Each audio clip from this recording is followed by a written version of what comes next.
ஒருத்தனுக்கு பிரச்சனைன்றது கொஞ்சம் அளவா வந்தாலும் அதை கடந்து அடுத்து போயிடலாம். ஆனா விடாம ஏதாவது ஒரு பிரச்சனை வந்துகிட்டே இருக்கு எனக்கு. பிரச்சனையோட தான் வாழ போறோம் தெரிஞ்சு போச்சு.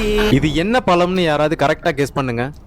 அம்மா ஒன்றும் இல்லைங்க, செம்மையா ஃபீவரு, ஹை ஃபீவரு, அதுவும் இல்லாமல் மூச்சே விட முடியல, செம்மையா கோல்டு, மூஞ்சி மூக்குகள் எல்லாமே ஃபுல்லாக சளிங்க, தண்ணி ஊற்றிக்கிட்டே இருக்கு. நீங்க நினைக்கலாம் ரெஸ்ட் எடுத்துக்கலாமே அப்படின்னு. இந்த 1 இயர் ப்ராசஸ் இந்த 20 நாள்ல முடிய போகுது. இந்த இடத்துல நான் ரெஸ்ட் எடுத்தாக்கா அதெல்லாம் பண்ணதெல்லாம் வேஸ்ட்டு. ரெஸ்ட்னா டேப்லெட் போடலாம், தூங்கலாம், ரெஸ்ட் எடுக்கலாம். பட் மீல்ஸ் எதுவுமே சாப்பிட்டு நம்ம உடம்ப நல்லா கொஞ்சம் சாப்பிட்டு தேத்திக்கலாம் அப்படின்ற மாதிரி மைண்டுக்குள்ள போக முடியாது. டயட்டை ப்ராப்பரா ஃபாலோ பண்ணி தான் ஆகணும். அந்த சுச்சுவேஷன்ல தான் இருக்கேன் நான். எவ்வளோ தடங்கள் வந்தாலும் அதுக்கு அடுத்து ஒரு ஸ்டெப் எப்படி வைக்கிறது அப்படின்றது மட்டும் தான் நான் யோசிச்சுக்கிட்டு இருக்கேன். ஷூட் பண்றதுக்கு கோப்ரோ ஸ்டாண்டு கொஞ்சம் வீக்கா இருந்துச்சு. ஸோ அதனால கேஆர் மார்க்கெட் பக்கத்துல ஒரு கோப்ரோ கடைக்கு போயிட்டு வந்தேன். ஸோ அப்படியே என்னோட லஞ்ச் மீலையும் அங்கேயே உட்காந்து சாப்பிட்டுட்டேன். ஆனா பாத்தீங்கன்னா என்னோட மைண்டு இதுல இருந்து டிமோட்டிவேட் ஆகி நம்ம இதெல்லாத்தையும் விட்டுறலாம் அப்படின்ற மைண்ட் வந்துச்சு. பிரியாணி சாப்பிட்டு எல்லாத்தையும் முடிச்சிடலான்ற அளவுக்கு மாறுச்சு.